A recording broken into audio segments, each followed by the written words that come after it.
साथियों नमस्कार। आज हम 15 प्रश्नों की एक श्रृंखला लेकर आए हैं, जो आपको यूपी टेट, सुपर टेट और साथ ही साथ ये सी टेट में भी कुछ काम करेगी। सी टेट में पेडागॉजी वाला सेक्शन छोड़ के कंटेंट्स का जो भी उसमें क्वेश्चन आएंगे, उनमें से कहीं ना कहीं आपके लिए फ़ायदा करेंगे। चलिए शुरू करते हैं। देखिए, इसमें पहला क्वेश्चन है, संज्ञानात्मक क्षेत्र का सही क्रम है। इनमें बताना है संज्ञानात्मक क्षेत्र का सही क्रम कौन सा है। ये ब्लूम की जो शिक्षण व्यवस्था थी, उनके अनुसार दिया गया है और उनके आधार पे था। इसका क्रम, सही क्रम इसका आएगा आपका, पहला मूल्यांकन अनुप्रयोग नहीं है, मूल्यांकन संश्लेषण नहीं है, ज्ञान अनुप्रयोग, ज्ञान अवबोध अनुप्रयोग, विश्लेषण, संश्लेषण और मूल्यांकन। तो इसका जो चौथा विकल्प है ये सही जाएगा। ये आपका विकल्प सही जाएगा, क्योंकि इसमें ब्लूम की जो शिक्षण व्यवस्था थी, उन्होंने ज्ञानात्मक और संज्ञानात्मक पक्ष के स्तरों का जो क्रम बताया था, वो इस प्रकार था। सबसे जो पहला शुरुआती वो है ज्ञान, फिर अवबोध, फिर अनुप्रयोग, फिर विश्लेषण, संश्लेषण और लास्ट में मूल्यांकन। तो इसलिए इसका विकल्प नंबर 4 सही हो जाता है। चलिए देखते हैं क्वेश्चन नंबर 2 पे।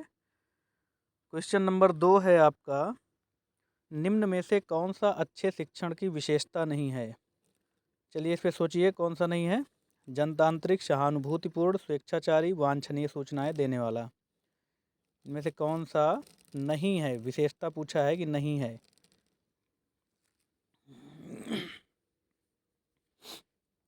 चलिए देखिए, इसमें अच्छे शिक्षण की विशेषता नहीं है, कौन सी नहीं है। तो जनतांत्रिक इस पे है, सहानुभूतिपूर्ण ये भी है, स्वेच्छाचारी और वांछनीय सूचनाएं देने वाला, वांछनीय सूचनाएं देने वाला ये भी सही है। इसमें आपका स्वेच्छाचारी ये आपका नहीं है। जो अच्छा शिक्षण होता है वो हमेशा जनतांत्रिक भी होना चाहिए, सहानुभूतिपूर्ण भी होना चाहिए। शिक्षण जो टीचर अगर शिक्षण कार्य कर रहा है क्लास में, तो एक सहानुभूति भी होनी चाहिए बच्चों के प्रति, सहानुभूतिपूर्वक होना चाहिए, उसमें बहुत स्ट्रिक्टली नहीं होना चाहिए उसको। और वांछनीय सूचनाएं देने वाला होना चाहिए। शिक्षण ऐसा नहीं बस पढ़ाए जा रहे हैं, उसमें कुछ मिल ही नहीं रहा बच्चों को। अगर उनके काम की चीज़ें कुछ नहीं मिल रही हैं, ज्ञान उनके अंदर कुछ विशिष्ट ज्ञान आप डाल नहीं रहे हैं, तो कोई मतलब नहीं है ऐसे शिक्षण का। तो स्वेच्छाचारी नहीं होना चाहिए, कि उसकी अपनी इच्छा पे आधारित नहीं होना चाहिए। अगर अपनी इच्छा पे आधारित हो गया तो फिर वो बाल केंद्रित शिक्षा है ही नहीं। तो इसलिए इसका विकल्प नंबर जो है ये 3 सही है। फिर देखिए अगला, नेक्स्ट है आपका थर्ड क्वेश्चन, अभिप्रेरणा का प्रत्याशा सिद्धांत किसके द्वारा दिया गया है। अभिप्रेरणा का प्रत्याशा सिद्धांत किसके द्वारा दिया गया है। ये हैं आपके Victor Broom. Option number third सही है, विक्टर ब्रूम। अभिप्रेरणा का जो प्रत्याशा सिद्धांत है ये विक्टर ब्रूम के द्वारा दिया गया है।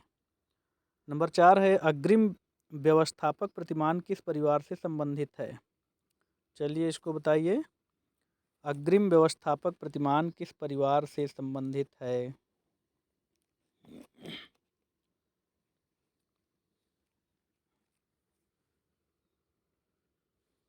ये आपका इसका राइट आंसर जाएगा ऑप्शन नंबर 2। इसका जो राइट आंसर जाएगा वो जाएगा ऑप्शन नंबर 2, सूचना प्रक्रियाकरण। अग्रिम व्यवस्थापक प्रतिमान किस परिवार से संबंधित है, सूचना प्रक्रियाकरण से संबंधित है। तो इस पे जो है, कहाँ से हो गया। चलिए नंबर 5 है, क्वेश्चन नंबर 5, कौशलों के स्थानांतरण के लिए कौन सा उपयोगी है। चलिए बताइए, कौशलों के स्थानांतरण के लिए कौन सा उपयोगी है। इसमें जाएगा आपका, जो ऑप्शन जाएगा राइट है वो है आपका 3 नंबर ऑप्शन इस पे आपका सही है। Option number third is right. इसमें कौशल अंतरण एक गति है, न कि उद्देश्य। ये एलन गेज के अनुसार जो है, शिक्षण कौशल वह विशिष्ट अनुदेशात्मक क्रियाएं और प्रक्रियाएं हैं जिन्हें शिक्षक कक्षा कक्ष में प्रयोग करता है। और कौशलों का स्थानांतरण वो एक गति के रूप में माना जा सकता है। इसको निश्चित उद्देश्य नहीं माना जा सकता। कौशल को निश्चित उद्देश्य नहीं माना जा सकता है, इसलिए जो है कौशलों का जो स्थानांतरण के संबंध में इसका विकल्प जो थर्ड है यही सही होगा। चलिए अब आते हैं नेक्स्ट क्वेश्चन नंबर 6 पे आते हैं। क्वेश्चन नंबर 6 है, निम्न में से कौन सा शिक्षण का सूत्र नहीं है? निम्न में से कौन सा शिक्षण का सूत्र नहीं है?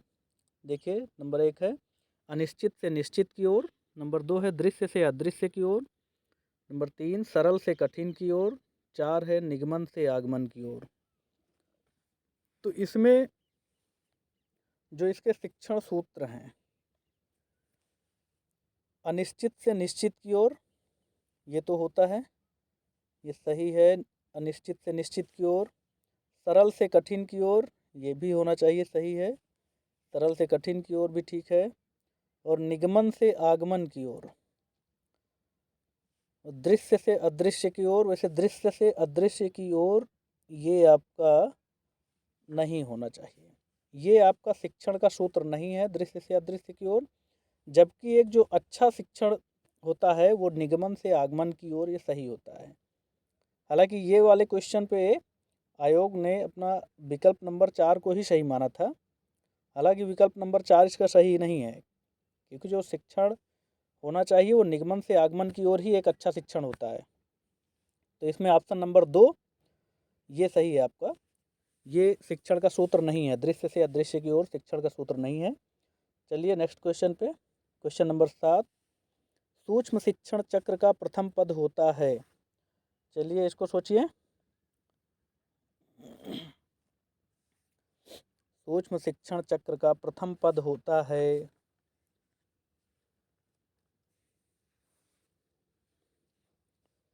सबसे पहले इसमें क्या आता है?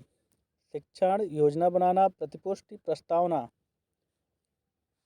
सूक्ष्म शिक्षण का जो सबसे प्रथम पद होता है वो होता है आपका विकल्प नंबर 2 सही है, योजना बनाना।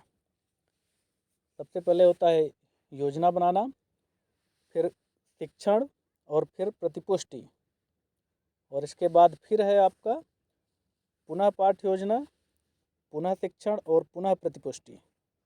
इसलिए सबसे पहला जो इसमें चरण होता है वो होता है योजना बनाना, पाठ्य योजना। नंबर 8 पे आइए, निम्न में से कौन सा अवबोध स्तर के शिक्षण में शामिल है? निम्न में से कौन सा अवबोध स्तर के शिक्षण में शामिल है? विकल्प देखिए, अनुप्रयोग, तुलना, पृथक्करण, अन्वेषण।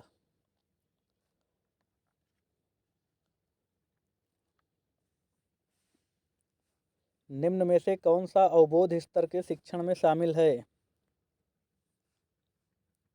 अवबोध स्तर के शिक्षण में शामिल है आपका, इसमें हो जाएगा विकल्प नंबर 4 आपका सही है, अन्वेषण। अन्वेषण इस पे सही है, विकल्प नंबर 4। इस पे अनुप्रयोग, तुलना, पृथक्करण नहीं होंगे, इसमें होगा आपका अन्वेषण। चलिए क्वेश्चन नंबर 9 पे चलते हैं। शैक्षिक सुधारों में प्रभावी विकेंद्रीकरण तभी संभव होगा। इनमें देखिए ए बी ये सब सेलेक्ट करना है कि कौन कौन से सही हैं। विकल्प ए है, क्वेश्चन एक बार फिर से ध्यान दीजिए, शैक्षिक सुधारों में प्रभावी विकेंद्रीकरण तभी संभव होगा। ऑप्शन ए, जब खंड व संकुल संदर्भ केंद्रों की भागीदारी बढ़े, बी, स्थानीय संदर्भ व्यक्ति उपलब्ध हो, सी, अध्यापकों के पास संसाधन और प्रासंगिक सामग्री भी मौजूद हो। अब इस पे आपको बताना है कि कौन कौन से सही हैं। जो नीचे विकल्प दिए गए हैं ए और बी, बी और सी, ए और सी, ए बी और सी, इनमें बताइए कौन सा सही है।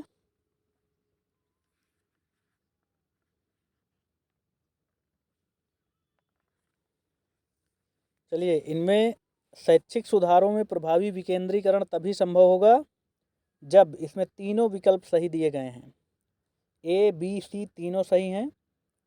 इसमें विकल्प नंबर 4, विकल्प नंबर 4 इसमें सही होगा, जिसमें ए बी और सी तीनों दिए गए हैं।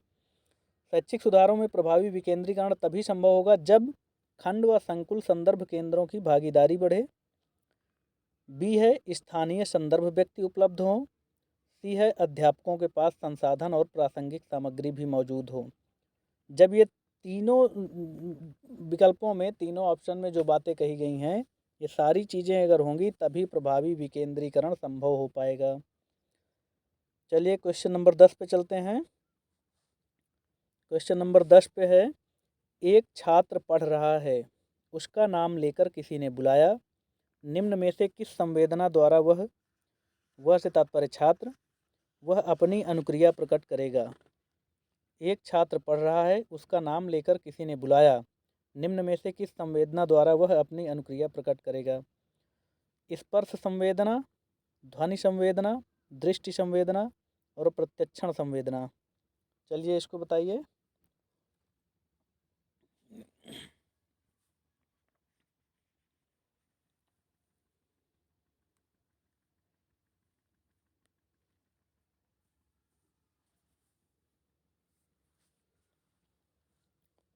इसमें आपका ऑप्शन जो है वो सेकंड राइट होगा।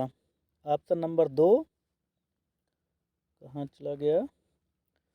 चलिए इस पे आपका जो ऑप्शन नंबर 2 है वो आपका सही होगा, ध्वनि संवेदना। कि यदि एक पढ़ते हुए छात्र को उसका नाम लेकर पुकारा जा रहा है तो उसकी जो श्रवणेंद्रियां हैं, श्रवणेंद्रियां नाम का श्रवण करती हैं। जो कान हैं, श्रवणेंद्रियां मतलब कान, उसके जो कान हैं, कर्ण हैं, वो नाम का श्रवण कर ध्वनि संवेदना द्वारा अपनी अनुक्रिया व्यक्त करते हैं। तो अगर कोई छात्र है भाई, जब वो सुनेगा कान से, तभी तो उसके कान से सुनने के बाद उसने सामने देखा तो है नहीं किसी को, उसने अपना नाम सुना, ध्वनि उसके कानों पे आई, तो वैसे ही वो ध्वनि के माध्यम से अपनी प्रतिक्रिया भी व्यक्त करेगा। उसकी जो श्रवणेंद्रियां हैं वो उसके नाम का जब श्रवण करती हैं तो उसके आधार पे वो ध्वनि संवेदना प्रकट करता है, फिर उसके आधार पे अपनी अनुक्रिया व्यक्त करता है। चलिए ठीक है, नेक्स्ट क्वेश्चन, क्वेश्चन नंबर 11 देखते हैं। पियाजे के सिद्धांत के अनुसार प्राक संक्रियात्मक अवस्था की अवधि क्या है। चलिए बताइए। पियाजे के सिद्धांत के अनुसार प्राक संक्रियात्मक अवस्था की अवधि क्या है। ऑप्शन नंबर फर्स्ट, जन्म से 2 वर्ष, सेकंड 2 से 7 वर्ष, थर्ड 4 से 8 वर्ष, फोर्थ 5 से 8 वर्ष। चलिए इस पर जल्दी आंसर दीजिए। पियाजे के अनुसार, इसमें पियाजे को मैंने पढ़ाया भी है इससे पहले, इस पर पियाजे पे पूरा एक टॉपिक लिया हूँ, जितना भी है उनके 3 वो हैं सिद्धांत हैं उनके, पियाजे साहब के, और तीनों को मैंने एक ही वीडियो में पढ़ाया है, तो उस पर एक बार देख लीजिए जाके। चलिए इस पर जो ऑप्शन आपका राइट होता है वो है second option. Second option right होता है, 2 से 7 वर्ष। पियाजे की जो प्राक संक्रियात्मक अवस्था है उसकी अवधि 2 से 7 वर्ष की होती है। चलिए नेक्स्ट क्वेश्चन पे, निम्न में से कौन सी बाद की बाल्यावस्था के बौद्धिक विकास की विशेषता नहीं है। निम्न में से कौन सी बाद की बाल्यावस्था के बौद्धिक विकास की विशेषता नहीं है। ऑप्शन देखिए और आंसर दीजिए इसका। ऑप्शन इसके हैं, फर्स्ट है विज्ञान की काल्पनिक कथाओं में अधिक रुचि, सेकंड है बढ़ती हुई तार्किक शक्ति, थर्ड है भविष्य की योजना की सूझबूझ, और फोर्थ है काल्पनिक भयों का अंत।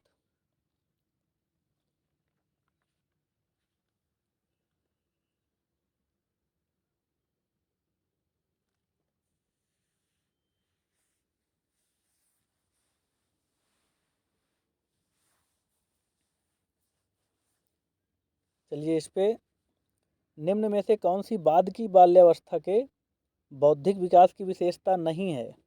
विज्ञान की काल्पनिक कथाओं में अधिक रुचि, ये तो बाल्यावस्था की ही वो है, बाल्यावस्था की विशेषता है। बढ़ती हुई तार्किक शक्ति, ये भी बाल्यावस्था की विशेषता है। और काल्पनिक भयों का अंत, ये भी बाल्यावस्था में हो जाता है।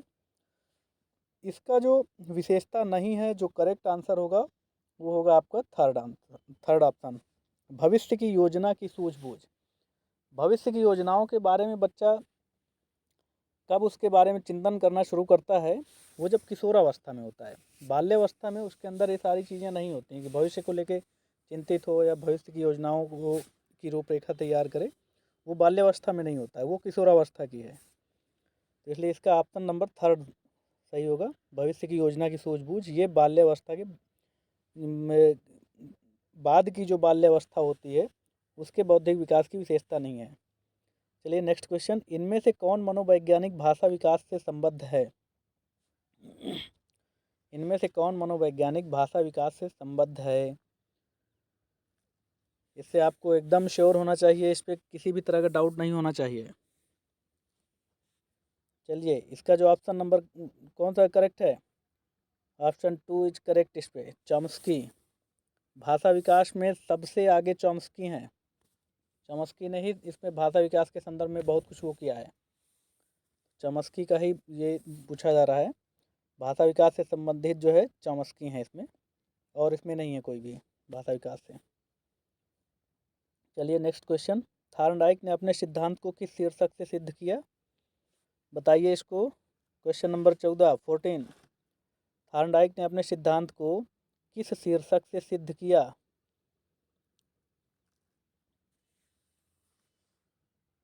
अधिगम के प्रयास एवं भूल, संकेत अधिगम, संज्ञानात्मक अधिगम, स्थान अधिगम।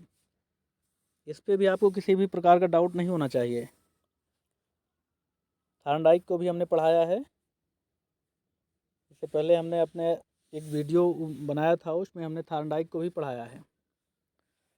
पता होना चाहिए आपको। इसमें ऑप्शन नंबर 1 इज करेक्ट, पहला ऑप्शन ही करेक्ट है, अधिगम के प्रयास एवं भूल। किसका है अधिगम के प्रयास एवं भूल? ये थार्नडाइक का ही है। चलिए नेक्स्ट क्वेश्चन पे देखते हैं, गिरोह अवस्था किस आयु वर्ग एवं विलंब विकास से संबंधित है? गिरोह अवस्था किस आयु वर्ग एवं विलंब विकास से संबंधित है? चलिए इस पे ऑप्शन नहीं दिख रहे हैं, ये लीजिए ऑप्शन दिखेंगे अब। 3 से 6 वर्ष एवं भाषा, नंबर 2 है 8 से 10 वर्ष एवं समाजीकरण, 16 से 19 वर्ष एवं नैतिकता, 16 से 19 वर्ष एवं संज्ञानात्मक। बताइए गिरोह अवस्था किस आयु वर्ग एवं विलंब विकास से संबंधित है? चलिए इसका जो ऑप्शन नंबर सही होगा, कौन सा है option number? Option number 2 is correct. Option number 2 सही है, 8 से 10 वर्ष एवं समाजीकरण।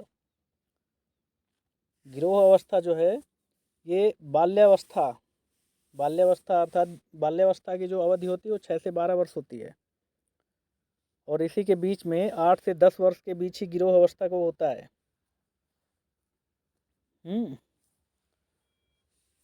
इसमें क्या होता है गिरोह अवस्था में कि बालक अपने अपने जो उनके हित वाले साथी होते हैं उनके साथ एक साथ जो है समूह बना लेते हैं, और इसी समूह को टोली या गिरोह भी कहा जाता है, गैंगेज इसे ही कहते हैं।